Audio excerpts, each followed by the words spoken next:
Praise the Lord, hallelujah. Right, நாளிலும் தேவனுடைய வார்த்தைக்கு நேராய் நாம் நம்முடைய செவிகளை சாய்ப்போம். சோ உண்மையான ஜெபம் அப்படிங்கிற டாபிக்ல ஆவியானவரோடு கூட இடைப்பட்டார். சோ அதை உங்க மத்தியில நான் பகிர்ந்து நான் முடித்து கடந்து செல்லுகிறேன். எல்லாரும் எடுத்துக்கொள்ளுங்க. ஜெபம் சொன்னாவே மத்தேயு 6வது வசனம். நீயோ ஜெபம் பண்ணும்போது உன் அறை வீட்டுக்குள் பிரவேசித்து உன் கதவை பூட்டி அந்தரங்கத்தில் இருக்கிற உன் பிதாவை நோக்கி ஜெபம் பண்ணு. அப்பொழுது அந்தரங்கத்தில் பார்க்கிற உன் பிதா வெளியரங்கமாய் உனக்கு பலனளிப்பார். முதல்ல நீயோ ஜெபம் பண்ணு. நீ ஜெபம் பண்ணும்போது உன்னுடைய ஜெபம் எங்க இருக்கட்டும்? அறை வீட்டுக்கு, அந்தரங்கத்துல இருக்கட்டும். அந்தரங்கத்துல உன்னுடைய ஜெபம் இருக்கும்னு சொன்னா வெளியரங்கமாய் உன் பிதா என்ன செய்வார்? நிச்சயம் பலனை. ஆமென் சொல்லி விசுவாசிக்கிறீங்க? யாராவது அதற்கு மாற்று கருத்து இருக்கிறீங்களா? நான் ஜெபம் பண்றேன், இன்னைக்கு வரைக்கும் எனக்கு பதில் கிடைக்கலன்னு இருக்கீங்களா? கட்டாயமா நான் இல்லைன்னு நினைப்பேன். அல்லேலூயா. இல்லைன்னு நான் விசுவாசிக்கிறேன். ஏன்னா ஜெபிக்கிறவங்களுக்கு நிச்சயம் கர்த்தர் எப்படியாவது பதில. சோர்ந்து போகாமல் ஜெபிக்க வேண்டியது நம்முடைய செயல்பாடா இருக்கிறது. அல்லேலூயா. நிச்சயம் நாம் ஜெபிக்க வேண்டும், நிச்சயம் நான் ஜெபம் பண்ண வேண்டும். ஏன்னா ஜெபிப்பதில் தேவன் ரொம்ப ரொம்ப பிரியப்படுகிறார். ஏன்னா ஜெபம் என்றால் அவரோடு கூட பேசுவது. அல்லேலூயா. அவரோடு கூட பேசுவதில் அவர் ரொம்ப ரொம்ப பிரியப்படுகிறார். இதை சொன்ன இயேசு கிறிஸ்துவும் தன்னுடைய ஊழியத்தெல்லாம் முடிச்சிட்டு ரா பொழுதெல்லாம் எங்க இருந்தாருங்க? சொல்லுங்க, ரா பொழுதெல்லாம் எங்க இருந்தாருங்க? பிதாவோடு கூட ஜெபித்து கொண்டிருக்கார். அதாவது ஜெபம் பண்ணிக்கிட்டு இருந்தாராம். ரா பொழுது ரா முழுசும் பிதாவினோடு கூட பேசிக்கிட்டு காலையில எல்லாம் என்ன பண்றாரு? ஊழியத்தை போய் செய்கிறார். அல்லேலூயா. ஸோ ஆகையினால அவரை பின்பற்றுகிற நாமும் நிச்சயம் நாம் என்ன செய்ய வேண்டும்? ஸோ என்ன செய்ய வேண்டும்? ஜெபம் செய்ய வேண்டும். அல்லேலூயா. எல்லாரும் ஜெபிக்கிறோமா? எவ்வளோ நேரம் ஜெபிக்கிறோம் பாருங்க. நம்முடைய வாழ்க்கையில் அநேக பாடுகள், கஷ்டங்கள், துன்பங்கள் இருக்கிறது தான். நேற்று கூட ஒரு அம்மா சொல்லிக்கிட்டே இருந்தாங்க, கஷ்டம் மட்டும் போவே மாட்டுப்பா என் வாழ்க்கையில். நான் சொல்கிறேன், கஷ்டம் என்றைக்குமே நம்ம வாழ்க்கையை விட்டு. எத்தனை பேர் ஆமென் சொல்லி அக்செப்ட் பண்ணுறீங்க? ஏன்னா இயேசு கிறிஸ்து தெளிவாக சொல்லிட்டாரு, இந்த உலகத்தில் அதில் மாற்று கருத்தே கிடையாது. அதில் மாற்று கருத்தே. ஆனால் திடன் எங்க இருக்கு தெரியுமா? நீங்க பண்ற ஜெபத்துல தான் இருக்கு. அல்லேலூயா. உபத்திரவம் இல்லாம போகுன்ற வார்த்தைக்கு இங்க இடம் கிடையாது. நிச்சயம் உபத்திரவம் இருக்கும். ஆனால் அந்த உபத்திரவத்தில் உங்களுக்கு திடன் எங்க கிடைக்கும்னா, அவர் சமூகத்தில் எவ்வளவாய் தரித்திருக்கிறீர்களோ அவ்வளவாய் உங்களுக்கு திடன் உண்டாகும். திடன் என்பது பலன், திடன் என்பது மாட்சிமை, திடன் என்பது பாதுகாப்பு. இது அத்தனையும் உங்களுக்கு உண்டாகும். இங்க ஒரு வார்த்தை என்ன மென்ஷன் பண்ண கவனிச்சிங்களா தெரியல. எவ்வளவு நேரம் ஜெபம் பண்றீங்களோ. அல்லேலூயா. நல்ல சொல்லுங்களேன். அதனால தான் நான் கேட்ட ஒரு கேள்வி, எவ்வளவு நேரம் ஜெபம் பண்றீங்க? எவ்வளவு நேரம் ஜெபம் பண்றீங்க? பாருங்க, இயேசு ரா முழுதும் ஜெபித்து இருந்தார். அல்லேலூயா. ரா முழுதும் ஜெபம் பண்ணிக்கிட்டு இருந்தார். அப்ப தூங்கவே வேண்டாமா? அது உங்க இஷ்டம். கரெக்டாக சொன்ன மாதிரி எவ்வளோ நேரம் ஜெபம் பண்ணுறீங்களோ, போன வெள்ளிகள் மட்டும் தான் செய்ய சொன்னேன், எவ்வளோ நேரம் ஜெபம் பண்ணுறீங்களோ அவ்வளோ நேரத்துக்குரிய ஆசீர்வாதம். எவ்வளோ நேரம் அவருடைய சமூகத்தில் இருக்கிறீங்களோ அவ்வளோ நேரத்துக்குரிய நன்மை. ஜெபமே பண்ணலையா எதுவுமே இருக்காது. ஜெபிக்கிறவங்களுக்கு தான் என்னதுங்க? பலன் கிடைக்கும். அல்லேலூயா. நல்ல இல்லையா சொல்லுங்களேன். அதனால நிறைய இந்த ஒரு கம்பேரிசன் பண்ணி நம்ம வாழ்க்கையை நிறைய ஓட்டுறது உண்டு. பாருங்க, ஜெபம் பண்ணாதவங்க நல்லா தானே இருக்கிறாங்க. அவன் உலகத்தில் நல்லா தானே இருக்கிறான். நான் சொல்கிறேன் பாருங்க, அவனுடைய வளர்ச்சியை கண்டு நீங்கள் யோசிக்க வேண்டாம். ஏன்னா அவனுடைய வளர்ச்சி எப்படி இருக்குங்க? அவனுடைய வளர்ச்சி நிரந்தரமாக இருக்காது. அவன் ஒருவேளை பணக்காரனாக இருக்கலாம், கோடி கோடியாக பணம் வச்சிருக்கலாம். ஆனால் அவனுடைய வாழ்க்கையில் என்ன இருக்காதுங்க? இது ஒருவேளை ரொம்ப வழக்கமான ஒரு செய்தியாக இருக்கலாம். நான் இதுதான் உண்மை. அவங்ககிட்ட நிறைய பணம் இருக்கலாம், நிறைய சொத்து பத்துகள் இருக்கலாம், ஆள் பலம் இருக்கலாம், அவன் ஒரு பெரியவனா இருக்கலாம் சமுதாயத்தில். ஆனால் அவங்ககிட்ட என்ன இருக்காது. அதனால எப்பவுமே அவனை வச்சு நம்ம என்ன பண்ணிக்கூடாது? நம்முடைய வாழ்க்கையை கம்பேரிசன் பண்ணக்கூடாது. ஏன்னா நம்முடைய வாழ்க்கை டிஃப்ரெண்ட். எத்தனை பேர் ஆமென் சொல்றீங்க? நம்முடைய வாழ்க்கை வேறு பிரிக்கப்பட்ட வாழ்க்கை. அல்லேலூயா. ஏன்னா நாம ஜெபிக்கிற ஆளுங்க, ஜெபிக்கிறதுனால நமக்கு வர ஐஸ்வர்யம் அது நிரந்தரமா இருக்கும். அந்த ஐஸ்வர்யத்துல வேதனை இருக்காது, அந்த சுகத்துல வேதனை இருக்காது, அந்த பலன்ல என்னைக்கும் குறை இருக்காது. அல்லேலூயா. ஒருவேளை அங்க பார்க்கறது ரொம்ப அப்படியே பெருசா தெரியலாம், உங்ககிட்ட இருக்கிறது பெரிய. எப்பவுமே நமக்கு இருக்கிற ஒரு பெரிய குறைனா தெரியுமா, நம்ம கிட்ட இருக்கிறது நல்லா தான் இருக்கும், நம்ம கிட்ட இருக்கிற பலனே சூப்பரா தான் இருக்கும். ஆனா அதே பலன் அவங்க கிட்ட இருக்கும்போது நம்ம கண்ணு என்ன பண்ணோம், நம்ம கிட்ட இருக்கிற வாழ்க்கை அது பெஸ்டான வாழ்க்கை, எப்பவுமே இக்கரைக்கு அப்படிதான் தெரியும். அல்லேலூயா. ஆனா நம்ம கிட்ட இருக்கிறதே பச்சையா இருக்குன்றது நம்ம புத்திக்கு நிறைய விளங்காது. அங்கெல்லாம் எப்போ விளங்கும் அப்படின்னா அதிகமாக தேவ சமூகத்தில் ஜெபம் பண்ண போதும். அல்லேலூயா. சரி, அடுத்த கட்டம். சரி, அந்த தேவ சமூகத்தில் நான் ஜெபம் பண்ணுறேன்றீங்களா, அது எப்படி ஜெபம் பண்ணுறீங்க, எவ்வளோ நேரம் ஜெபம் பண்ணுறீங்க பாருங்க. போராட்டம் புலம்புறது மேட்ரே இல்லை, பிரச்சனைன்னு புலம்புறது மேட்ரே இல்லை, எதுவும் நடக்கலை, எதுவும் செயல்படலை சொல்றது மேட்ரே இல்லை. அதுக்காக நீ எவ்வளோ பிரயாசப்பட்டீங்க, அந்த போராட்டம் உங்கள் வாழ்க்கையை விட்டு ஓயணும்னு எவ்வளோ பிரயாசப்பட்டீங்க, இந்த நபர் உங்கள் வாழ்க்கையில் நன்மையாக மாறணும்னு எவ்வளோ பிரயாசப்பட்டீங்க.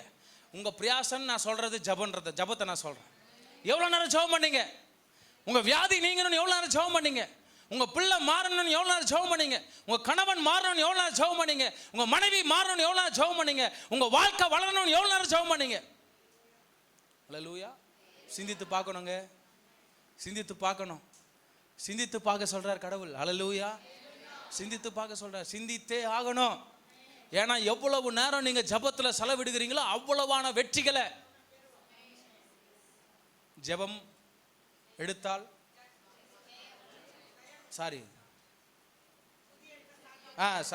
துதி எடுத்தால் சாத்தான் ஓடுவான். நான் இப்படி சொல்றேன், ஜெபம் பண்ணால்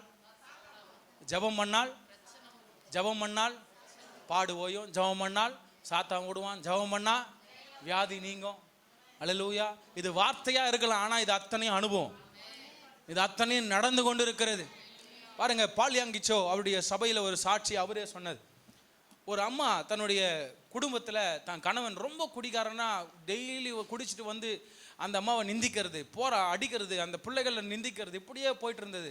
அப்போ பாலியங்கிச்சோ ஒரு நாள் தன்னுடைய அனுபவங்களை, ஜபத்திற்குரிய அனுபவங்களை அவர் செய்தியாக சொல்லிட்டு இருந்திருக்கிறார், செய்தியில் பேசியிருக்கிறார். அப்போ அதை கேட்ட உடனே அந்த அம்மா, அப்போ நம்ம ஜபம் தான் பண்ணி பார்க்கலாமே, கடவுள் கிரியை செய்கிறாரா இல்லையா அப்படின்னு அந்த அம்மா என்ன பண்ணியிருக்கு, கிட்டத்தட்ட 3 மாதங்கள் ஒவ்வொரு நாளுமே 5 மணி நேரம் சபையில் உட்காந்து ஒரு மூலையில். அவர் எப்போவுமே டெய்லி பாலியங்குச்சாக்கு ஒரு ஹேபிட் என்னென்னா, டெய்லி 6 hours என்ன செய்வார்னா சபையில் அவர் ஜெபம் பண்ணிக்கிட்டு இருப்பாராம். அப்போ அந்த 6 மணி நேரம் அவர் சபையில் உட்காந்துருக்கிற நேரம், அந்த மூலையில் அந்த சபையினுடைய மூலையில் அந்த அம்மா என்ன பண்ணுமா, கிட்டத்தட்ட 3 மாதம் தொடர்ச்சியாக உட்காந்து என்ன பண்ணிக்கிட்டே இருந்துதான், ஜெபம் பண்ணிக்கிட்டே இருந்தா. அழுது தொடர்ச்சியாக எத்தனை மாதம், எத்தனை மணி நேரம், 3 மணி நேரம், 3 hours 3 மாதம் தொடர்ந்து அந்த அம்மா விடாப்படி என்ன செய்திருக்கு, ஜெபம் பண்ணி நேர்ந்திருக்கு. திடீர்னு ஒரு நாள் அந்த அம்மா டேரெக்டாக அதாவது 3 மாதம் முடிந்த அப்புறம் அந்த அம்மா வந்து ஐயா கிட்ட சந்தோஷம், ஐயா ஒரு நல்ல செய்தியா உங்ககிட்ட நான் சொல்லணும் அப்படின்னு சொன்னாங்களா. என்ன சாட்சி சொன்னாங்கன்னா, நான் ரொம்ப நாள் அந்த 3 மாத காலம் என் கணவன் பேரை சொல்லி நான் சொல்லி ஜெபம் பண்ணிக்கிட்டே இருந்தேன். எத்தனை மாதம், அவர் பேரை தொடர்ந்து சொல்லி நான் ஜெபம் பண்ணிக்கிட்டே இருந்தேன்யா. எந்த குடியினால் என் குடும்பம் செதற உண்டு போச்சோ அந்த குடியே இப்போ என் குடும்பத்தில் இல்லாமல் போச்சியா.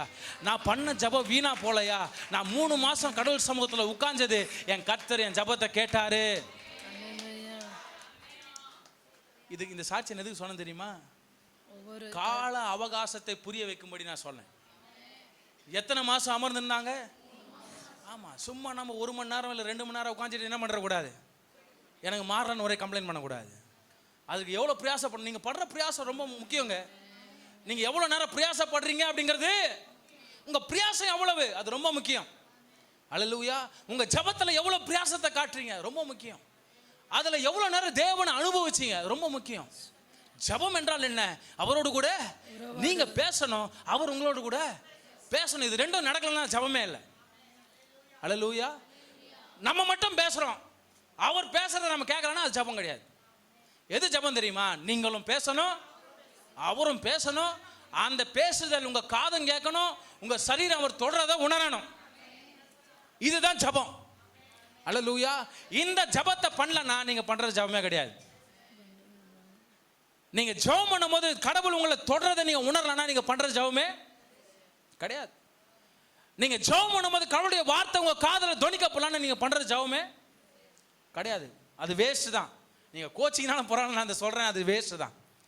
ஏன்னா பாருங்க, ஒரு ஒரு ஒரு ஒரு சயின்டிஃபிக்கலாக ஒரு மனுஷனுடைய நிலைப்பாடு எப்படின்னா, ஒரு ஒரு இடத்துல ஒருத்தன் உட்காரணும். இப்போ ஜெபம் பண்ணுறோம், நம்ம உட்காரோம். என்னப்பா கவனிங்க, ஜெபம் பண்ணுறோம், நம்ம உட்காரோம். ஜெபம் பண்ணுறோன்னு உட்கார்ந்த உடனே நம்ம புத்தி என்ன செய்யுமா, நம்மளுடைய பிரெயின் அந்த ஜெபம் பண்ணுறதுக்கு ஒரு நொடிக்கு முன்னாடி வரைக்கும் நம்ம என்னென்னலாம் பண்ணிருந்தோம், அதை அத்தனையும் அந்த புத்தி என்ன பண்ணுமா, திங்க் பண்ணிக்கிட்டே இருக்குமா. அந்த அந்த அந்த அலைப்பாகிறதுன்னு சொல்லுவாங்க இல்லையா, நம்ம புத்தி அங்கே இங்கே என்ன பண்ணிக்கிட்டு இருக்கோம், அதை சிந்திக்கும். ஐயோ அங்கே வருது, இல்லை இங்கே போகுது, என் பிள்ளை என்ன பண்ணுறோன்னா, கேஸ் ஆஃப் பண்ணனா, இல்லை வீட்டிலேருந்து வந்தேனே என் புருஷன் என்ன பண்ணுறாரு, இப்படி எல்லாம் என்ன பண்ணிக்கிட்டே இருக்கோம். கிட்டத்தட்ட அரை மணி நேரம் ஜெபம் பண்ணுங்கலாம் சொல்கிறேன் பாருங்க. 20 நிமிஷம் எதுக்கு எடுத்துக்கும், அதுக்கு காலைல சர்வீஸ் முடிச்சப்போ தான் இன்னொரு காரியத்தை யோசித்தேன். இன்னும் ஃபோன் வச்சுக்கிறவங்களுக்குலாம் 1 மணி நேரம் எடுக்கும். எதுக்கு 1 மணி நேரம் எடுக்கும்? அதாவது வைப்ரேட் ஆன உடனே புத்தி என்ன பண்ணும், ஆக்சுவலாக அப்போ தான் கண்ணை மூடி அப்படியே போவோம். அந்த வைப்ரேட் வந்த உடனே என்ன பண்ணும், உடனே திரும்ப உட்காரு, அடுத்தது திரும்ப 20 நிமிஷம் ஆகும் நீங்கள் திரும்ப நிலைமை அடுக்க வரத்துக்கு. இப்படி கணக்கு பண்ணி பாருங்க எவ்வளோ நேரம் ஜெபம் பண்ணுறோம். அப்போ நம்ம பண்ணுற ஜெபத்தில் எவ்வளோ நேரம் நாம இடைப்பட்டோம், எவ்வளோ நேரம் கடவுள் இடைப்பட்டார். எத்தனை பேர் இதை சிந்தித்து பார்க்குறீங்க? எத்தனை பேர் சிந்தித்து பார்க்குறீங்க? சிலவங்களாம் பார்க்குறது எப்படி இருக்குன்னா, நாங்களாம் ஜெபமே பண்ணுறது இல்லையா, புதுசாக இருக்கேன்ற மாதிரி இருக்கு. அப்புறம் எங்கேருந்து நாங்கள் சிந்திக்கிறது அம்மா சொல்கிற மாதிரி? பாருங்க ஐயா, அம்மா ஒன்று புரிஞ்சுக்கோங்க, கிறிஸ்துவ ஜீவியம் என்பது ஜெபம் தான் ஃபர்ஸ்ட் அடையாளம். நீங்கள் எவ்வளோ நேரம் ஜெபம் பண்ணுறீங்களோ அவ்வளோக்கு உங்கள் ஜீவியம் வளரும், அவ்வளோ கிறிஸ்துவுக்குள்ளே நீங்கள் முதிர்ச்சி அடைவீங்க. இது உண்மை.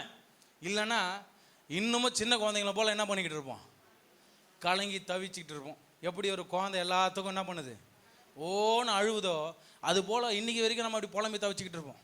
அந்த புலம்பல் மாறணும், அந்த தவிப்பு மாறணும் அப்படின்னா நீங்கள் அதிகமாக என்ன பண்ணணும், என்னையா செய்தாகணும், மணிக்கணக்காக ஜெபத்தில் உட்காந்து ஆகணும். என்னையா 4 காசு சம்பாதிக்கிறதுக்கு நம்ம என்ன செய்கிறோம், மணிக்கணக்காக பிரயாசப்படுறோம் இல்லையா. எவ்வளோ வெயிட்டு, அதெல்லாம் வேலை செய்கிறத பார்த்தா தான் தெரியும். எவ்வளோ வெயிட்டை தூக்குறோம், இல்லை எவ்வளோ மணிக்கணக்காக நிற்கிறோம், எவ்வளோ மணிக்கணக்காக உட்காடுறோம். அதில் கூட பாடுதான். என்னையா சொல்கிறீங்க, மணிக்கணக்காக உட்காரது கூட பாடுதான். மணிக்கணக்காக உட்கார வைக்கிறாங்க, மணிக்கணக்காக ஃபோனில் என்ன பண்ண வேண்டியது இருக்குது, பேசிக்கிட்டே இருக்கிறது வேண்டியது இருக்குது. அரை மணி நேரத்துக்கு மேலே அந்த ஃபோனை யூஸ் பண்ணாவே காது சூடாகி தாங்காது. ஆனால் மணிக்கணக்காக ஒரு நாள் ஃபுல்லாக என்ன செய்தாகணும். இதுக்கெல்லாம் எதுக்கு பிரயாசப்படுறோம், டப்புக்கு பிரயாசப்படுறோம். ஆனால் இந்த டப்பை விட தேவ சமூகம் முக்கியம் இல்லை, தேவன் பெரியவர் இல்லை. நல்லவர் அல்லையா சொல்லுவீங்களா? இப்படி ஃபோன் எடுத்து பேசுறதுக்கு நமக்கு என்ன வேணும், வேணும்ல, கை வேணும்ல. என்னம்மா சொல்கிறீங்க?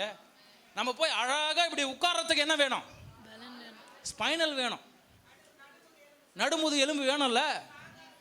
அப்போ கடவுள் நம்மளை அழகாக என்ன பண்ணியிருக்கிறார், குனிய நிமிர எழுற இல்லை உட்கார வச்சிருக்கிறார் இல்லை. நல்லவர் அல்லையா சொல்லுங்களேன். நல்லா ஓடி ஆடி நிற்க ஒரு காலை கொடுத்துக்கிறார்ல. என்ன சொல்கிறீங்க, என்னம்மா சொல்கிறீங்க? அப்போ நம்ம எவ்வளவு அவருக்கு முன்னுரிமை கொடுக்க வேண்டும், அப்போ நம்ம எவ்வளவு அவருக்கு ஒரு இம்பார்ட்டன்ஸ் கொடுக்க வேண்டும். அல்லேலூயா. அதாவது வெளியரங்கமாய் உனக்கான பலனை கொடுப்பார், அதை அர்த்தபட்சம் தூக்கி வைங்க, பலன் நிச்சயம் வரும். ஏன்னா முதலாவது தேவனுடைய ராஜ்யத்தையும் தேடுங்கள், அப்போது இவைகளெல்லாம் வராது, அது வந்துடும் கட்டாயமா, அது என்னைக்கே தடைபடாது. ஆனால் தேடுறது ரொம்ப ரொம்ப முக்கியம். தேடணுங்க, தேடணும். இந்த தேடல் இருந்துக்கிட்டே இருக்கணும். அல்லேலூயா. அந்த தேடலில் தான் அவர் ரொம்ப பிரியப்படுறார். அல்லேலூயா சொல்லுங்களேன். ஐயா எவ்வளோ நேரம் ஜெபம் பண்ணுறோம், நம்மளை சிந்தித்து பார்ப்போங்க. எவ்வளோ நேரம் ஜெபத்தில் உட்காடுறோம், அரை மணி நேரம் 1 மணி நேரம். இன்னும் காலத்தை என்ன பண்ணாதீங்க, சொல்லி ஓட்ட வேண்டாம். செய்தி போன வெள்ளிக்கிழமை செய்தி அதான், சாக்கு போக்கு சொல்லக்கூடாது. ஜபத்தில் என்ன செய்யக்கூடாது, என்னால் இதனால என்னால் ஜெபம் பண்ண முடியல, இதனால கடவுள் சமூகத்தில் உட்கார முடியல, என் பிள்ளையினால உட்கார முடியல. தயவு செய்து சாக்க சொல்லாதீங்க. சாக்க சொல்றதுனால என்ன உண்டாகும் தெரியுமா, அதில் ஒரு ஆபத்து இருக்கு. எதை சாக்கு சொல்றீங்களோ அந்த சாக்கை வச்சு தான் உங்களுக்கு, போன வெள்ளிக்கிழமை மட்டும் சொன்னேன், எதை சாக்கா சொல்றீங்களோ, ஐயா கவனிங்க, எதை சாக்கா சொல்றீங்களோ, வேலையை சாக்கா சொல்றீங்களா, அந்த வேலையை வச்சு தான் உங்களுக்கு என்ன நடக்கும், என்ன நடக்கும், என்னப்பா நடக்கும், உடம்பு முடியல, ஏஞ்சி வர முடியல, சாக்கு சொல்றியா, கடவுளுடைய ஊழியத்துக்கு சாக்கு சொல்றியா, அந்த சாக்கை வச்சு தான் அவனுக்கு என்ன நடக்கும்? இது நான் எச்சரிக்கை தான் சொல்கிறேன், எச்சரிக்கை தான் சொல்கிறேன், நான் அனுபவப்பட்டதுனால சொல்கிறேன். அல்லேலூயா. ஜெபம் பண்ணுறதுல ஒரு ஒரு ஒரு ஒரு அர்ப்பணம், ஜெபம் பண்ணுறதுல ஒரு அப்படியே அப்படியே அந்த இணைப்பு இருந்துச்சுன்னா நிச்சயமாக அதுக்கெல்லாம் நம்ம என்ன செய்ய மாட்டோம்? சொல்லுங்கள், என்ன செய்ய மாட்டோங்க ஐயா? சொல்லுங்கள், என்ன செய்ய மாட்டோம்? சாக்கு சொல்ல மாட்டோம் ஐயா, சாக்கு சொல்ல மாட்டோம். நம்ம என்ன செய்வோம் தெரியுமா? எவ்வளோ கமிட்மெண்ட், எவ்வளோ வேலை இருந்தாலும், அப்போ வேலையே செய்யக்கூடாதான்னு கேட்காதீங்க. எவ்வளோ வேலை செய்யுங்க, எவ்வளோ வேலை செஞ்சாலும் நம்ம தூங்குற நேரத்தை என்ன செய்யுங்க? ஒடுக்கி அந்த நேரத்தில் தேவ சமூகத்தில் உட்காரலாம். ஏன்னா இயேசு கிறிஸ்து முழுதும் தேவ சமூகத்தில் என்ன பண்ணார்? காத்திருந்தார். பகலெல்லாம் ஊழியம் செய்தார். எவ்வளோ நேரம் தூங்குனார் கொண்டாடுறலாம் அங்கே எங்கேயும் அங்கே போடப்படலை. ஆனால் இது மென்ஷன் பண்ணியிருக்கிறாங்க, முழுதும் அவர் ஜெபம் பண்ணிக்கிட்டு இருந்தார். அல்லேலூயா. அவரை போல இருக்க முடியாதான். நானா சொல்கிறேன்னா அட்லீஸ்ட் என்ன பண்ணுங்க, 3 hours, அட்லீஸ்ட் 3 hours என்ன செய்யுங்க. ஏன்னா நம்ம புத்தி நிலைப்பாடு ஆகிறதுக்கு அவ்வளோ நேரம் எடுக்கும். அந்த 1 மணி நேரம் நம்ம புத்தி நிலைப்பாடு ஆகிறதுக்கே போயிடும். அதுக்கப்புறம் கர்த்தர் பேசுகிறத நம்ம உணரணும், அவர் தொடுதலை நம்ம உணரணும், நாம் அவரோடு கூட பேசணும், அவர் நம்மோடு கூட பேசணும். இது அத்தனையும் நடக்கணும். அல்லேலூயா. அதற்கு டைம் எவ்வளோ நேரம் எடுக்கும்? கிட்டத்தட்ட 1 மணி நேரம் எடுக்கும். ஆனால் நம்ம உட்கார்றதே அரை மணி நேரமோ இல்லை 1 மணி நேரமோ. ஏன்னா ஏன் இதை நான் இன்னைக்கு பேசிக்கிட்டே இருக்கிறேன்னா, இனி காலம் செல்லாதுங்க, இனி காலம் நிறைவேறாது. ஏன்னா காலம் ரொம்பவும் குறுகி போச்சு, நாள் ரொம்ப ஃபாஸ்ட்டாக போயிட்டே இருக்குது. எதுவும் ராமன் சொல்கிறீங்க? சைக்கிள் ரொம்ப ஃபாஸ்ட்டாக என்ன பண்ணிக்கிட்டே இருக்கு, எர்த்து ரொம்ப ஃபாஸ்ட்டாக என்ன பண்ணிக்கிட்டே இருக்கு, ரொம்ப ஃபாஸ்ட்டாக சுற்றுதான். அதுவும் இந்த மாதம் ரொம்ப ஃபாஸ்ட்டாக சுற்றிடுமா, என்ன பண்ணுமா? கேள்வி நியூஸில் வாசிச்சிங்களா? இந்த மாதம் ரொம்ப ஃபாஸ்ட்டாக சுற்றிடுமா. அப்போ அப்படின்னா என்ன? இந்த உலகத்திற்கு வெகு விரைவில் என்ன இருக்குது? எல்லாம் வரப்போகுது. அல்லேலூயா. வசனம் மத்தேயுவில் சொல்லப்பட்ட அத்தனை வார்த்தைகள் நிறைவேறி கொண்டு இருக்கிறது. பயபுறுத்த சொல்லலை. கண்ணால் நீங்களும் நானும் பார்த்துக்கிட்டே இருக்கிறோம், காதால் நீங்களும் நானும் அந்த செய்திகளை கேட்டுக்கிட்டே இருக்கிறோம். ஆங்காங்கே விபத்துகள், ஆங்காங்கே போர்கள். நல்ல ஒரு இல்லையா சொல்லுவீங்களா? பாருங்க, கடைசி பலி ஆயத்தம் பண்ணப்பட்டாச்சு. எப்போ வேணா அந்த பலி செலுத்தப்பட்டுருச்சு அப்படின்னா இயேசு கிறிஸ்து எப்போ வேணா வருவார். அல்லேலூயா. வருவார் நான் சொல்லி பயப்படுத்த வரும்ல, இதுதான் ஃபேக்ட், இதுதான் நடந்துட்டு இருக்குது. இன்னைக்கு நீங்களும் நானும் பார்க்குற உலகத்தில் இதுதான் நடந்துட்டு இருக்குது. பாவம் பெருகுன்னு சொல்லியிருக்கிறார். பாவம் பெருகுதா? பெருகிட்டு இருக்குதா? கிறிஸ்துவ சமுதாயத்துக்குள்ளேயே பெருகிட்டு இருக்குது.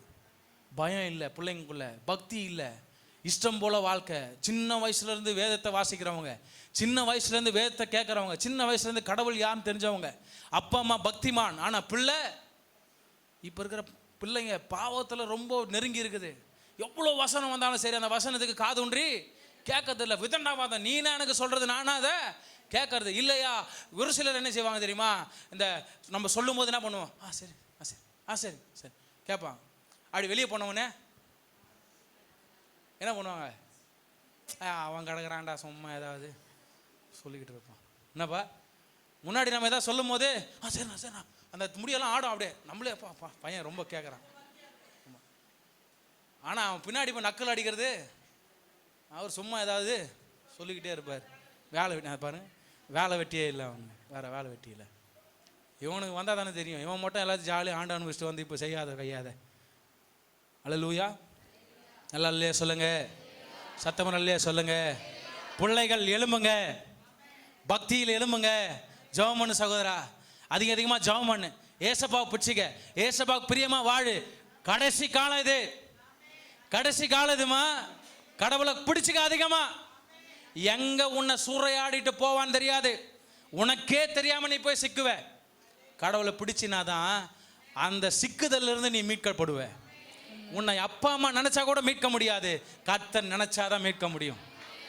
பிடிச்சிக்க தேவனை, கடவுள் அதிகமாக பிடிச்சிக்க, அதிகமாக ஜெபம் பண்ணு. அப்பா அம்மா டென்ஷன் பண்ணுறான்னு நினைக்காத. நீயா உட்கார ஜெபத்தில், நீயா உட்கார ஜெபத்தில். அப்பா அம்மா கூப்பிடணும்னு அவசியமே இல்லை. ஏன்னா இங்கே இயேசு சொல்கிறாரு, அவன் தனித்தனியாக என்ன பண்ண, தனித்தனியாக ஜெபம் பண்ணு, குடும்பமாக ஜெபம் பண்ணு, இணைஞ்சு ஜெபம் பண்ணு, ஃப்ரெண்ட்ஸோடு சேர்ந்து ஜெபம் பண்ணு. ஆக மொத்தத்தில் ஜெபம் பண்ணு, ஆக மொத்தத்தில் கடவுளோடு கூட சேர்ந்து பேசுங்க. ஏன்னா கடவுள் ஒருத்தர் தான் உன்னை என்னையும் காக்க முடியும். கடவுள் ஒருத்தர் தான் உன்னை என்னையும் பாதுகாக்க முடியும். அல்லேலூயா. இதற்கு ஒரு பெஸ்ட் எக்ஸாம்பிள் 2 ராஜாக்கள் 20ஆம் அதிகாரத்தை வாசிப்பாங்க. ஒரு ராஜாவை குறித்து அவனுடைய சரித்திரத்தை குறித்து போடப்பட்டிருக்கு. அந்நாட்களில் எசேக்கியா வியாதிப்பட்டு மரணத்துக்கு ஏதுவாய் இருந்தான். போதும். இன்னி இதுல யாரை குறித்து பார்க்க போறோம்னா எசேக்கியா எனப்படுகிற ராஜாவை குறித்து நம்ம பார்க்க போறோம். நல்லா கவனிங்கப்பா. எசேக்கியா ராஜா குறித்து நம்ம பார்க்க போறோம். தொடர்ந்து வாசிங்க. அப்பொழுது ஆமோஸின் குமாரனாகிய ஏசாயா என்னும் தீர்க்கதரிசி அவனிடத்தில் வந்து அவனை நோக்கி, நீர் உமது வீட்டு காரியத்தை ஒழுங்குபடுத்தும், நீர் பிழைக்க மாட்டீர், மரித்து போவீர் என்று கர்த்தர் சொல்லுகிறார் என்றார். பெரிய கல்லை தூக்கி தலையில என்ன பண்ணியாச்சு? என்ன கல்லு? எப்பா எசேக்கியா ராஜா, ஏசாயா அப்படி சொல்றாரு, நீ உடனே உன் வீட்டு காரியங்கள்லாம் என்ன பண்ண, உன் பிள்ளைய செட்டில் பண்ணுறு, உன் வீட்டு சொத்து பத்துகளெல்லாம் செட்டில் பண்ணுறு, உன் ஆடு மாடுகளெல்லாம் கரெக்டாக செட்டில் பண்ணுறு, உன்னுடைய எல்லாவற்றையும் கரெக்டாக ஆயத்தம் பண்ணுறு. ஏன்னா நீ சாவ போற. ஏன்னா சாவ போற. ரொம்ப நல்ல ஒரு செய்தியா? ரொம்ப நல்ல செய்தியா சொல்லுங்க. ரொம்ப நல்ல செய்தியாங்க. ஒருவேளை இந்த வார்த்தை சாதாரணமான ஒரு ஆளுக்கு வந்துருச்சுன்னா அவன் என்ன பண்ணியிருப்பான்? இந்த வாழ்க்கையை வாழ்ந்து கஷ்டப்படுறத விட செத்து மடியறதே மேலும் நினைக்கலாம், மேலும் நினச்சிக்குவாங்க. நல்ல வழியில் சொல்லுங்களேன். ஆமாம், அந்த அம்மாட்ட நேற்று அம்மாவோட சொன்னாங்க, வாழ்கிறத விட சாவறதே பெஸ்ட்டு போலகுதே அப்படின்னு. இல்லை நம்ம அப்படி நினைப்போம், ஏன்னா சாதாரணமான வாழ்க்கையை வாழ்றதுனால. ஆனால் ஒரு ராஜா சகலவித வசதிகள் அவனுக்கு எல்லாம், அவன் ஊன்ட்டா எல்லாமே நடக்கும். அந்த வாழ்க்கையிலிருந்து அவனுக்கு ஒரு வார்த்தை வருது, நீ என்ன பண்ண போற? சாக போற. இவனுக்கு என்ன பண்றதுனே தெரியல. ஆனா இங்க எசேக்கியா ராஜா கிட்ட நம்ம ஒரு விஷயத்தை கத்துக்கணும். அவன் என்ன பண்ணான் தெரியுமா? ஒருவேளை இப்படி ஒரு வார்த்தை உங்ககிட்ட கடந்து வந்துச்சுன்னா என்ன செய்வீங்க? இப்படி ஒரு வாய்ப்பு எசேக்கியா ராஜாவுக்கு கொடுத்துட்டார் கடவுள். இவனுக்கு என்ன பண்றதுனே தெரியல. ஆனா எசேக்கியா ராஜா பண்ண ஒரு வேலை, இப்படிப்பட்டதான ஒரு பெரிய பாதிப்பு வந்த உடனே, போராட்டம் வந்த உடனே, பிரச்சனை வந்த உடனே, திடுக்கிடும் தகவல் வந்த உடனே அவன் கவனம் வேற எங்கேயும் போல உடனே கர்த்தரை நோக்கி பார்க்க. 2வது வசனம் வாசிங்க. அப்பொழுது எசேக்கியா தன் முகத்தை சுவர்புறமாக திருப்பிக் கொண்டு கர்த்தரை நோக்கி, ஆ கர்த்தாவே. என்ன செய்தானா? இல்ல, அதுக்கு முன்னாடி ஒரு ஆக்டிவிட்டி செய்யறான். தன்னுடைய முகத்தை சுவர்புறமா திருப்பி, கொஞ்சம் கூட தான் முகத்தை மற்றவங்க மேலே திருப்பு வேலை. நடுவில் இல்லையே சொல்லுங்களேன். கட்டின மனைவி கிட்ட போய் அவன் இதை ஷேர் பண்ணல, பெத்த பிள்ளைங்கிட்ட அவன் ஷேர் பண்ணல, கூட இருந்த மந்திரியார்கள்ட்ட அவன் ஷேர் பண்ணல, அப்போ இருந்த ஆலோசனைக்காரர்கிட்ட அவன் ஷேர் பண்ணல, எந்த இனஜன பந்துகள் மத்தியில் ஷேர் பண்ணல, ஃப்ரெண்ட்ஸ் கிட்ட ஷேர் பண்ணல. அவனுடைய எண்ணம் உடனே எங்கே போச்சு? இதில் ஒரு வெளிப்பாடு அடங்கியிருக்கு. அல்லேலூயா. என்னைக்குமே ஒன்றை புரிந்து கொள்ளுங்க தேவஜனமே, ஒரு போராட்டம் வந்துருச்சு, ஒரு பிரச்சனை வந்துருச்சு அப்படின்னா நீங்களும் நானும் ஒன்றை ஆணித்தரமாக ஒரு வெளிப்பாட்டில் நம்ம நிற்கணும். எனக்கான விடுதலை, எனக்கான அற்புதம், எனக்கான அதிசயம் அது கர்த்தரால மாத்திரம்தான். எத்தனை பேர் ஆமென் சொல்றீங்க? வேற யாருனாலையும் என்ன விடுவிக்க முடியாது அப்படிங்கிற வெளிப்பாட்டில் நீங்களும் நானும் நிற்கணும். அல்லேலூயா. நல்ல சொல்லுங்களேன்.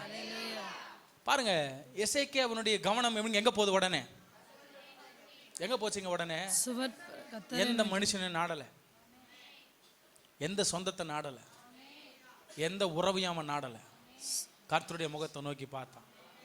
இன்னைக்கு எத்தனை பேர் இந்த காரியத்தை உங்க மனசுக்குள்ள ஏத்துறீங்க? அல்லேலூயா. உனக்கான போராட்டம் என்னவா இருக்கட்டும், உனக்கான பிரச்சனை என்னவா இருக்கட்டும், உனக்கான சூழ்நிலைகள் எவ்வளவு கரடு முரடா வேணா இருக்கட்டும், உன்னுடைய கவனம், உன்னுடைய பார்வை, உன்னுடைய முகம் யாருக்கு நேராக திரும்பணும்? தேவஜனமே, கர்த்தர் தான் நம்முடைய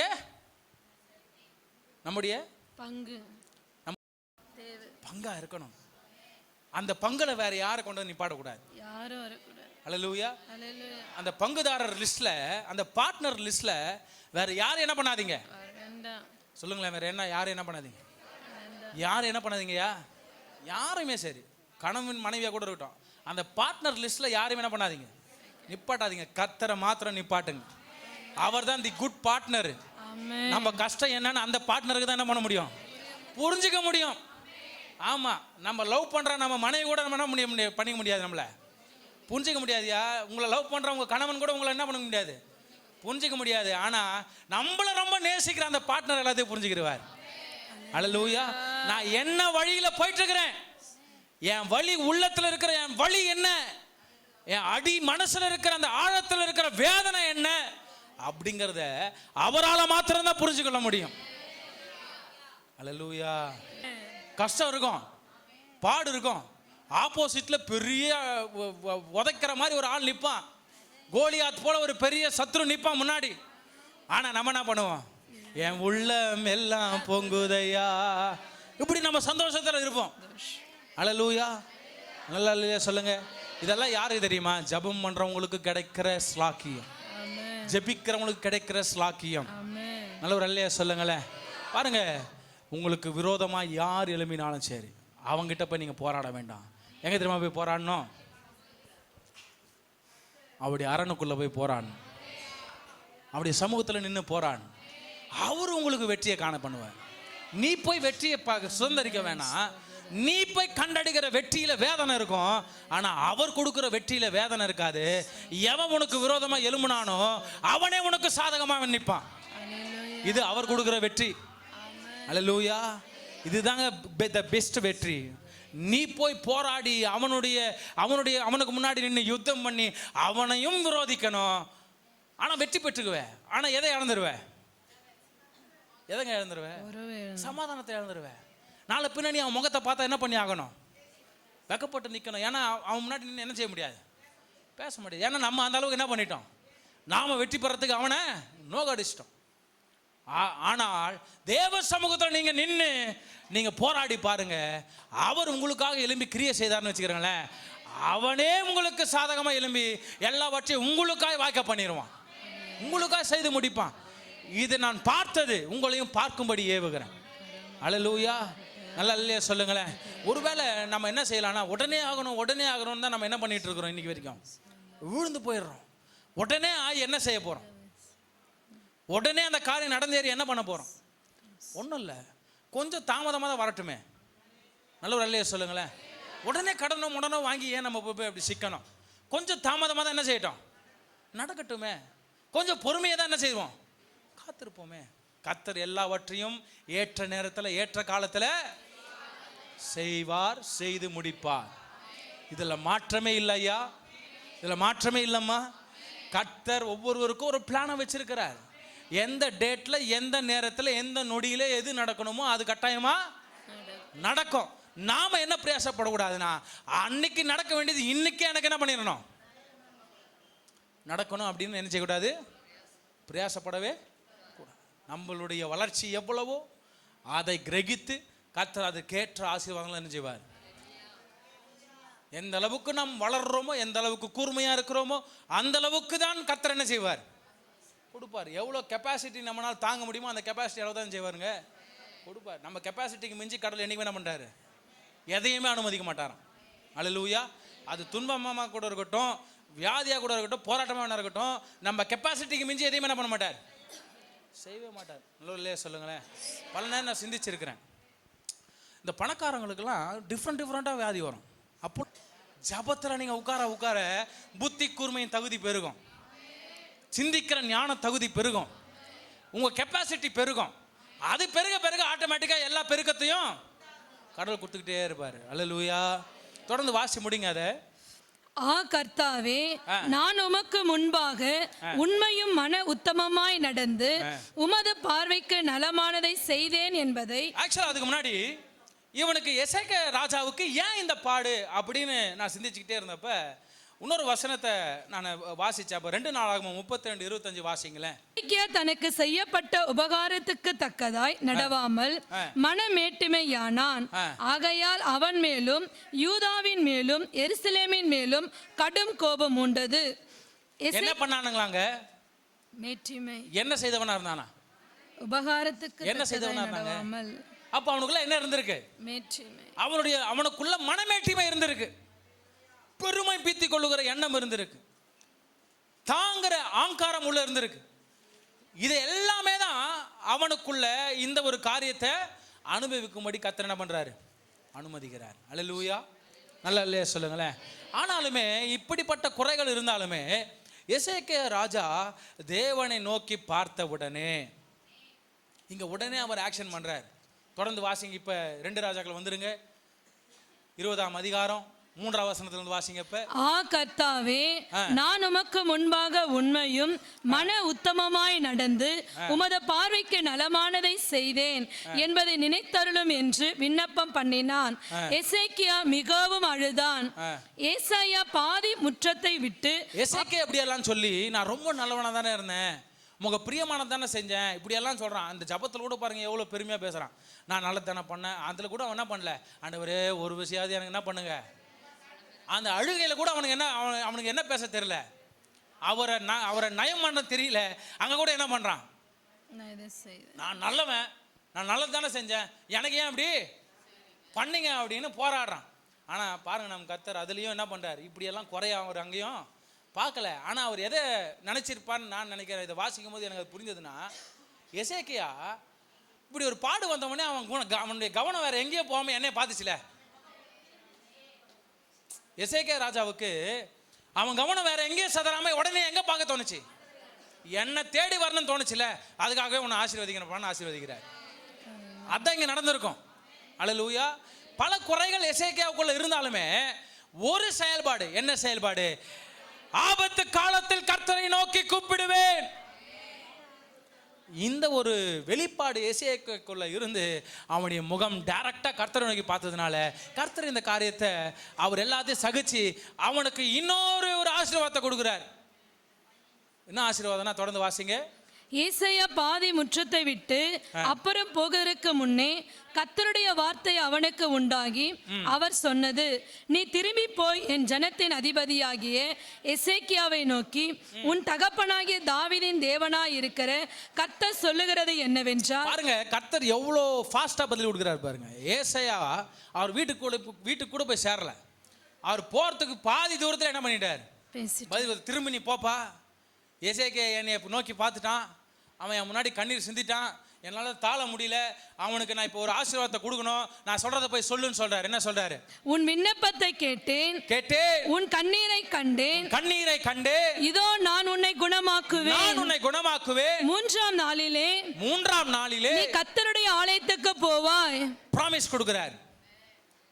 கொடுக்கிறார். நீ அழுதுட்டல்ல, என்னை நீ நோக்கி பார்த்துட்டல்ல, நான் உனக்கு ப்ராமிஸ் கொடுக்கிறேன், நீ எண்ணி 3 நாள்ல நீ ஆலயத்துக்கு வருவ, நீ சாக மாட்ட, உனக்கு நான் இன்னொரு ஆசீர்வாதம் கொடுக்கிறேன். அடுத்து தொடர்ந்து, உன் நாட்களோட 15 வருஷங்களை கூட்டுவேன். நாட்களோடு கூட 15 வருஷங்கள் என்ன பண்றேன், கூட்டுவேன். அதாவது ஆராய்ச்சியாளர்கள் சொல்றாங்க, அவன் சாக போறான்னு ஒரு நியூஸ் வந்துச்சுல, அது அவன் கேட்ட அவனுடைய வயசு எவ்வளவு இருக்கும் அப்படின்னா கிட்டத்தட்ட 39 வயசுன்னு சொல்றாங்க அவனுடைய வயசு.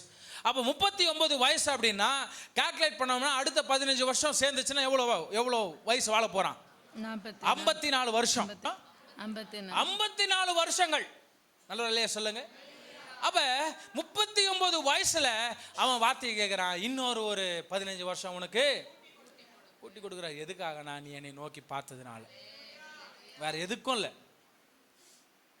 ஒருவேளை உன்னுடைய வயசு பெருசா கூட சொல்லிருக்கலாம்ல, என்ன ஆமேன்னு சொல்றீங்களா, கொஞ்சம் நீட்டி கூட சொல்லிருக்கலாம்ல, ஏன் அந்த 15 வருஷம், ஏங்க அந்த 15 வருஷம், என் சமூகத்தில் கொஞ்சம் கண்ணீர் வடிச்சேன், என்னை நோக்கி பார்த்தேன், அதுக்காக நீ பண்ணதெல்லாம் நான் கொஞ்சம் நினைக்காம என்ன பண்றேன், ஒரு 15 வருஷத்தை மாசமா கொடுக்குறேன். அல்லேலூயா. ஆனா இவன் மகா புத்தி கட்டவங்க. ஆமா, இவன் மகா புத்தி கட்டவன். இவன் ஜெபம் பண்ணவனே கடவுள் என்ன பண்ணிட்டார், இவன் என்ன பண்ணிருக்கணும், அந்த 5 வருஷத்தை உபயோகப்படுத்தியிருக்கணும். நான் நினைக்கிறேன், இது நானா சொல்றேன், எனக்கு வந்த வெளிப்பாடு. ஒருவேளை அந்த 5 வருஷத்துல இவன் கடவுளுக்கு பிரியமா வாழ்ந்திருந்தானா இன்னொரு 5 வருஷத்துக்கு கூட கொடுத்துருப்பார். எத்தனை பேர் ஆமேன்னு சொல்றீங்க? இவன் புத்தி கட்டவன், அப்போ கூட திருந்தல. அதை தான் நீங்க சொல்ல வந்தேன். தொடர்ந்து வாசிங்க. உன்னையும் இந்த நகரத்தையும் அசரியா ராஜாவின் கைக்கு தப்புவித்து என் நிமித்தமும் என் தாசனாகிய தாவீதின் நிமித்தமும் இந்த நகரத்துக்கு ஆதரவாய் இருப்பேன் என்று சொல் என்றார். பின்பு ஏசாயா, அத்திப்பழத்த அடையை கொண்டு வாருங்கள் என்றான். அதை அவர்கள் மேல் கொண்டு வந்து பிளவையின் மேல் பற்று போட்ட போது அவன் பிழைத்தான். இங்க இன்னொரு சத்தியமா அடங்கி இருக்கு. அதாவது நிறைய பேர் என்ன பண்றாங்கன்னா, இப்போ உலகத்துல விசுவாசம்ங்கிற பேர்ல கொண்டுகிட்டு இருக்கிறாங்க. விசுவாசிங்க வேணான்னு சொல்ல, அதை புத்தியா என்ன செய்யுங்க, செயல்பட, விசுவாசத்துல தரித்திருங்க, புத்தியா தரித்திருங்க. பாருங்க, ஒரு வியாதி வந்துச்சுன்னா கட்டாயமா நம்ம என்ன எடுக்கணும்? அதற்கு ஏற்ற மெடிசன்ஸ். இஷ்டம் போல எதையோ போட்டுக்கூடாது, அதற்கு ஏற்ற மெடிசன்ஸ் எடுக்கணும். விசுவாசத்தில் நான் சாப்பிட்றேங்க, பேராசிட்டமல் எனக்கு போதுன்ற கூடாது. என்ன வியாதி அந்த வியாதிக்குரிய, ஆமாம் அப்படிலாம் ஆட்கள் இருக்கிறாங்க. நான் தான் சொல்கிறேன், இதை நான் சும்மா சொல்லலை. ஆமாம், அவங்களுக்கு ஒரு வியாதி, இவங்க என்ன எடுக்கிறாங்க? பேராசிட்டமல் எதுக்கு சாப்பிட்றது? இவங்களுக்கு தைராய்டு இருக்குது, சுகர் இருக்குது, பிபி இருக்குது, ஆனால் என்ன எடுக்கிறாங்க மெடிசனு? பேராசிட்டமல். விசுவாசத்தில் எடுக்கிறாங்களா, கடவுளை சுகப்படுத்துவார். இப்படியெல்லாம் புத்தி கெட்டு தினமா விசுவாசத்தை ஃபாலோ பண்ணுவாங்க. இன்னும் சிபிஎம் எல்லாம் பார்த்தீங்கன்னா சாகையை வச்சிருவாங்க. நீ மாத்திரை போட்டீங்கன்னா நீ யாரு? மாத்திரை ஹாஸ்பிட்டலில் போனீங்கன்னா நீங்க யார் தெரியுமா? பாவி. பாவி. நீங்க பாவி, பாவம் செய்றீங்க. ஏன்னா விசுவாசத்தில் காத்துரு. அப்படியெல்லாம் சொல்லுங்க. ஏன்னா இங்க கடவுள் டெக்னிக் யூஸ் பண்ற, டூல் யூஸ் பண்றாரு. அவனுக்கு வந்து அந்த அவதியை எதின் மூலமா இங்க தீக்கிறார்? அத்திப்பழ அடைய வச்சு தீக்கிறார். அப்போ ஒரு டூல், கடவுள் கிரியை செய்யறதுக்கு ஒரு டூல் அவசியம். ஆனா அந்த டூல் முக்கியம் கிடையாது. எத்தனை நல்ல ஒரு ஆமென் சொல்றீங்க? நல்லா புரிஞ்சுக்கங்க. டூல் அவசியம், மாத்திரை அவசியம், டாக்டர்ஸ் அவசியம், மருத்துவமனை அவசியம். ஆனா அவைகள் சொல்லுங்க முக்கியமல்ல. அவைகள் மூலமாய் கிரியை செய்கிற கடவுள் பெரியவர். ஆமென். அல்லேலூயா. நல்ல சொல்லுங்களேன். அல்லேலூயா. ஆகையினால அவங்க கடவுள் நம்ம என்ன நினைச்சிட கூடாது. அவங்க மூலமா கிரியை செய்யறவர் நம்மளுக்கு அற்புதத்தை கொடுத்துருக்கிறார். ஆமென். நல்லவர் இல்லையா சொல்லுங்களேன். நல்ல சத்தமா இல்லையா சொல்லுங்களேன். அல்லேலூயா. அதனால ஏற்றபடி ஏற்ற நேரத்துல புத்தியா நம்ம என்ன பண்ணணும்? நடந்து கொண்டே ஆகணும். அடுத்து தொடர்ந்து வாசிங்க. எசேக்கியா ஏசாயாவை நோக்கி, கர்த்தர் என்னை குணமாக்குவதற்கும் 3ஆம் நாளிலே நான் கர்த்தருடைய ஆலயத்திற்கு போவதற்கும் அடையாளம் என்ன? இங்க பாருங்க எவ்வளவு கொழுப்பு இருக்கும். 15 வருஷத்தை அவனுக்கு கூடி கொடுத்துட்டேன். இவன் மூடிட்டு என்ன செய்யணும்? பா எனக்கு கெச்சா போதும் சாமி, அப்படிதானே ஓடணும். 15 வருஷத்தை தூக்கி கொடுத்தாச்சு. அதுக்கப்புறமா இங்க என்ன கேட்கிறாரு? இவருக்கு நம்பிக்கை இல்லை. அடுத்த 15 வருஷம் நான் வாழ போறேன். ஏன்னா வாயில தானே என்ன பண்றாரு ஏசாயா தீர்க்கதரிசி? வாயில தானே சொல்றாரு நான் வாழ போறேன் இல்லையாங்கிற நம்பிக்கை இவருக்கு இல்லாம போச்சு. அப்போ கூட கடவுள் இவன் மேல கோவப்படாம அப்பவும் திரும்ப இறங்கி வராரு பாருங்க. என்ன புண்ணியம் செஞ்சான்னு தெரியல. கடவுள் மேல அப்பவும் என்ன பண்றாரு? பல நேரம் நம்ம என்ன புண்ணியம் செஞ்சோன்னு தெரியல, நாம இப்படி எல்லாம் ஜெபம் பண்ணும்போது இன்னைக்கு நம்மள என்ன பண்ணிட்டு இருக்கிறாரு? நம்மள என்ன பண்ணிட்டு இருக்கிறாருங்க? நம்ம மேல அன்பு காட்டிக்கிட்டே இருக்கிறாரு. அவளுக்கு அந்த மாதிரி தான் இவன் மேலே அன்பு காட்டுறாரு. சரிப்பா உனக்குன்னா இப்போ அடையாளம் தானே வேணும் பாரு. அதாவது இது நான் புரிஞ்சுக்கிற மாதிரி சொல்ல, தொடர்ந்து வாசிங்க, டைம் இல்லை. ஆக்சுவலாக இங்கே என்ன சொல்கிறாருன்னா, இங்கே ஒரு அடையாளத்தை சொல்லி கொடுக்குறாரு. வாட்ச், நம்மளாம் வாட்ச் கட்டுறோம் இல்லையா? அந்த வாட்சில் வந்து 10 முள்னு வச்சுக்காங்க. என்ன 10 முள் முன்னாடி போகிறது வேணுமா இல்லை பின்னாடி போகிறது வேணுமான்னு ஏசாயா தீர்க்கதரிசி என்ன பண்ணுறது? இதில் எது அடையாளமாக வேணும் அப்படின்னு கேட்குறாரு. அண்ணாக்கள் இருந்த வாட்சில் என்ன பண்ண முடியாதுன்னா பின்னாடி போக முடியாது. வாட்சை வந்து என்ன செய்ய முடியாது? பின்னாடி இப்போ திருப்ப முடியாது. ஆனால் என்ன பண்ணலாம்? முன்னாடி கிளாக் வைஸ் திரும்பலாம், ஆன்டி கிளாக் வைஸ் என்ன செய்ய முடியாது? திருப்ப முடியாது. ஸோ அப்போ இங்கே அந்த அடையாளத்தை சொல்கிறார். என்ன அடையாளம்? உனக்கு எந்த பக்கம் திரும்பணும்? அப்போ கூட இவர் கேடித்தனத்தை பாருங்க. எனக்கு முன்னாடி போகிறது வேணாம், அது ஈஸி. எனக்கு என்ன பண்ணணும்? இப்போ பின்னாடி போகணும். எவ்வளோ டெஸ்ட் வைக்கிறான் பார்த்தீங்களா? கிடைச்ச வாழ்க்கையை சந்தோஷமாக ஏற்றுக்க முடியல. அப்போ என்ன பண்ணுறாரு? ஆராய்ச்சி பண்ணுகிறாரு உட்காந்து. அல்லேலூயா. நம்மளாம் என்ன செய்வோம் சொல்லுங்க? நம்மளாம் என்ன செய்வோம்? வா வார்த்தை வந்துச்சுரா சாமி ஓதண்டாப்பான்னு என்ன பண்ணுவான்? சந்தோஷமான வாழ்க்கை வாழ போமா இல்லையா? இவர் எவ்வளோ ஊர்ஜிதப்படுத்துறாரு பாருங்க உட்காந்து. அதையும் கடவுள் என்ன பண்றாரு? என்ன பண்றாருங்க? சகிச்சு அதை நிறைவேற்றுறாரு. தொடர்ந்து வாசிச்சு முடிங்க அதை. அப்பொழுது ஏசாயா தீர்க்கதரிசி கர்த்தரை நோக்கி கூப்பிடுகையில் அவர் ஆகாசுடைய சூரிய கடிகாரத்தில் பாகைக்கு பாகை முன் போன சாயை 10 பாகை பின்னிட்டு திரும்பும்படி செய்தார். அக்காலத்திலே பலாதானின் குமாரனாகிய பெரோதாக் பாலதான் என்னும் பாபிலோனின் ராஜா. இப்போ இவர் ஜெபம் பண்ணது நிமித்தமா, நோக்கி பார்த்தது நிமித்தமா இத்தகையான ஆசீர்வாதங்களை பெற்றாச்சு. அதை 15 வருஷம் கூட்டப்பட்டாச்சு. இவருக்கான நன்மையை இவர் வாங்கிட்டாரு. ஆனால் இவர் பண்ண தப்பு என்ன தெரியுமா? இவர் பெற்றுக்கொண்ட அந்த நன்மையை புத்தியாக என்ன பண்ணிக்கல, தக்க வச்சுக்கல. அல்லேலூயா. எதை செய்யக்கூடாதோ அதை திரும்ப செஞ்சார். எந்த பெருமை நிமித்தமா பெற்றுக்கொண்டாரோ அதே பெருமை திரும்ப என்ன பண்ணுது, அந்த பீத்தல் வெளியே வருது. என்ன பீத்தல் வெளியே வந்துச்சு தெரியுமா? தொடர்ந்து வாசிங்க. எசேக்கியா அவர்களை அங்கீகரித்து பின்பு அவர்களுக்கு தன் பொக்கிஷசாலி அனைத்தையும் வெள்ளியையும் பொன்னையும் கந்த வர்க்கங்களையும் நல்ல பரிமள தைலத்தையும் தன் ஆயுத சாலையை அனைத்தையும் தன் பொக்கிஷசாலைகளில் உள்ள எல்லாவற்றையும் காண்பித்தான். தன் அரண்மனையிலும் தன் ராஜ்யத்தில் எங்கும் எசேக்கியா அவர்களுக்கு காண்பியாத பொருள் ஒன்றும் இல்லை. யாருக்கு காட்டுறாரு இதெல்லாம்? பாபிலோன்ல இருந்து வந்த ரெப்ரசன்டேட்டிவ் காட்டுற எல்லாத்தையும். ஆக்சுவலா பாபிலோனியர்கள் யாரு? இவனுடைய முன்னாடி இருந்த ஆட்களை அவனுக்கு தான் கொண்டு போய் என்ன எதில் வச்சிருந்தானுங்க? சிறையிருப்புல வச்சிருந்தானுங்க. திரும்ப அவங்ககிட்டே போய் இவர் என்ன பண்றாரு? காண்பிக்கிறார். அவன் கொஞ்சம் ஃப்ரெண்ட்ஷிப்பா பழகி இருக்கலாம். அவன் என்ன நோக்கத்தில் பழகினான்னு தெரியாது பாபிலோன் ராஜா. ஆனா இவன் என்ன பண்ணியிருக்கிறான்? ஆக்சுவலா சூழ்ச்சியில தான் என்ன பண்ணியிருக்கிறான்? இதை எப்படி ஆக்கிரமிக்கலாம் தான் அவன் அனுப்பியிருக்கிறான்.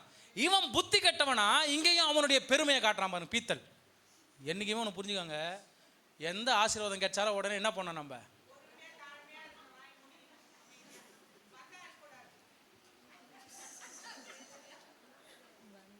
என்னைக்குமே அதை காட்ட வேண்டாம். ஒரு கண்ணு இருக்கிறது போல இன்னொரு கண்ணு. அல்லேலூயா. என் புள்ள அங்ககிறான்பா, என் புள்ள மாசம் இவ்வளோ சம்பாதிச்சு கொடுக்குறான்பா, பா என் பிள்ளையும் என் மருமகளும் எவ்வளோ பாசமாகறாங்கப்பா, எங்க வீட்டில் சண்டையே வரதில்லைங்க. அடுத்த நாள் காலையில முழிச்ச உடனே நடக்கும். இதெல்லாம் வன்கண் பண்ற வேலை. அல்லேலூயா. பொறாமை பொச்சரிப்பு பண்ற வேலை. அதனால என்னைக்குமே என்ன பண்ணாதீங்க, உங்ககிட்ட இருக்கிற பொக்கிஷங்களை வெளிப்படுத்துறதோ உங்ககிட்ட இவ்வளோ இருக்குது அப்படிங்கிறத காட்டுறதோ கூடாது. என்னப்பா எவ்வளோ சம்பாதிக்கிறேன்னு கூட என்ன பண்ணக்கூடாது. ஆமாம் சொல்லக்கூடாது. ஆமாம், நிறைய ஒருத்தர் யோசிக்கிறது போல இன்னொருத்தர் என்ன பண்ண மாட்டாங்க, உன்னை குறித்து சந்தோஷப்பட மாட்டாங்க. அவன் கொஞ்சம் அப்படியே மனசு அப்படியே கருகுனாலும் உனக்கு அப்படியே அது என்ன வரும்? பாதிப்போம். கர்த்தர் பாதுகாப்பார். இருந்தாலுமே இங்கே எசேக்கியா போல எல்லாத்தையும் பீத்திக்கிட்டு என்ன பண்ணக்கூடாது, செய்யக்கூடாது. அவன் பண்ண வேலை எங்கே போய் நின்றுச்சு தெரியுமா? அவன் கிடைச்ச அந்த 15 வருஷம் வாழ்க்கையை சிறப்பாக வாழ்ந்து தான் பிள்ளைங்களை செட்டில் பண்ணி அடுத்த கட்ட ராஜ்ய பாரத்தை சொல்லி கொடுத்து போகாமல் நீ என்ன செய்கிறான்? வந்தவனுக்கு எல்லாத்தையும் காண்பிச்சுட்டு அவன் எந்த வழியாக வந்தால் எல்லாத்தையும் தூக்கிட்டு போகலான்னு எல்லாத்தையும் கற்று கொத்துட்டு அவனை தெளிவாக என்ன பண்ணியாச்சு, அமிச்சிட்டான். ஏசாயா வந்தவன்னு சொல்கிறாரு, நீ காமிச்சிட்டல. அதுவும் கேட்குறாரு நக்கலை, என்னென்னப்பா காமிச்ச? அது இப்படி தான் இருக்கு அந்த பேச, என்னென்னப்பா காமிச்ச? உடனே இவரு என்ன பண்றாரு? எதையுமே மிச்சேக்கலப்பா, எல்லாத்தையும் என்ன பண்ணிட்டேன். எவ்வளவு பீத்தல் வெளியே வருது பாருங்க. அப்படியாப்பா எல்லாத்தையும் காமிச்சிட்டியா? கவலையே படாத. இப்ப கர்த்தர் வார்த்தை ஒன்று சொல்லு, நான் சொல்றேன் பாரு கேளு. உன் பிள்ளைங்க என்ன பண்ண போறாங்க? பாபிலோனின் சிறையார். உனக்கானது எல்லாத்தையும் என்ன பண்ண போறாங்க? வேலைக்காரரா. உன் பிள்ளைங்க பாபிலோனுடைய ராஜ்யத்துல போயிட்டு வேலைக்காரன வேலை செய்ய போறாங்க. அப்போ கூட இவன் திருந்தல தெரியுமா? இவன் என்ன சொல்றான்? அப்பொழுது அது வேணாம், வாசிக்க வேண்டாம், நான் சொல்லிடுறேன். அப்படியா, சரி விடு, நான் 5 வருஷம் நான் மட்டும் என்ன பண்ணிக்கிறேன், நான் வாழ்ற வரைக்கும் எதுவும் வரப்போதில்ல, இந்த 5 வருஷத்துக்குள்ள எனக்கு எதுவும் இந்த மாதிரிலாம் நடக்காதுல்ல. ஏசா என்ன சொல்லிப்பாரு? இல்லப்பா அப்படி நான் ஓகே விட்டுரு, நான் செத்தப்புறம் எவன் எப்படி போனா? ஆக்சுவலா அதான் அங்க சத்தியம், அதான் அங்க நடந்துச்சு. இவன் என்ன சொல்றான்? 5 வருஷம் எனக்கு இந்த மாதிரி பிரச்சனை வராதுல்ல, நான் 5 வருஷத்துக்கு அப்புறம் தானே அவன் வந்து தூக்கிட்டு போறான். தூக்கிட்டு போட்டோம். எவ்வளவு நல்ல எண்ணம் பார்த்தீங்களா அவனுக்கு? கர்த்தர் பல நேரம் நம்ம கேட்ட உடனே நன்மை என்ன பண்ணிடுவார். அந்த நன்மையை நம்ம என்ன பண்ணிக்கிறது கிடையாது, புத்தியா தக்க வைக்கிறது கிடையாது. இஷ்டம் போல கண்ணாமண்ணான்னு அது எல்லாத்தையும் என்ன பண்ணிடுறது, செலவு பண்ணி காலி பண்ணிடுறது. நல்ல அல்லையா சொல்லுங்களேன். கடவுள் நமக்கு செய்யறத நம்ம என்ன செய்யணுங்க, புத்தியா அதை தக்க வச்சுக்கணும். அதுல இருந்து எப்படி பெருக்கத்தை உண்டு பண்ணணும்னு சிந்திக்கணும். நீங்க ஒரு 1 லட்ச ரூபா வேணும்னு ஜெபம் பண்றீங்கன்னு வச்சுக்கோங்களேன், கடவுள் அந்த 1 லட்ச ரூபா கொடுத்துட்டாருன்னா அந்த 1 லட்ச ரூபாவையும் அப்படியே செலவு பண்ணிட்டு தின்னுட்டு தூங்கக்கூடாது. அந்த 1 லட்ச ரூபாவை எப்படி பெருக்க பண்ணணும் அதை சிந்திக்கணும். அதுக்கு தான் கடவுள் நம்மளுக்கு என்ன கொடுத்துருக்கிறாருங்க, மிருகத்தை போல் 5 அறிவு கொடுக்கல, 1 அறிவு கொடுக்கல, 2 அறிவு கொடுக்கல, நம்மளுக்கு எத்தனை அறிவு கொடுத்துருக்கிறார்? 6th சென்ஸ்னு ஒன்று கொடுத்துருக்கிறார். அது சும்மாலாம் கொடுக்கலங்க. எசேக்கியாவுக்கு அதை பயன்படுத்த தெரியல, விட்டான். நான் வாழ்ந்தா போதும்னு நினைச்சான். அவனுக்கு அப்புறம் அவனுடைய ராஜ்யபாரம் பறி போனது. அல்லேலூயா. என்னதான் அவன் கேட்ட உடனே கடவுள் அனுமதிச்சாலும் அவன்கிட்ட இருக்கிற இந்த கெட்டதையும் நம்ம என்ன பண்ணிக்கணும், இன்னைக்கு நோக்கி பார்க்கணும். அல்லேலூயா. நல்லதையும் கற்றுக்கணும், கெட்டதையும் நம்ம என்ன செய்யணும், பார்க்கணும். எதை விடணும் அதை விட்டுட்டு எதை பின்பற்றணும் அதை பின்பற்றணும். மறந்துடாதீங்க, வசனத்தை தியானிங்க, தேவ சமூகத்தில் அமர்ந்துருங்க. இன்னொரு வார்த்தையை சொல்லி நான் முடிக்கிறேன். எவ்வளவு நேரம் தேவ சமூகத்தில் உட்கார்றீங்களோ அவ்வளவு நேரத்துக்கு உண்டான ஆசீர்வாதம் நிச்சயமா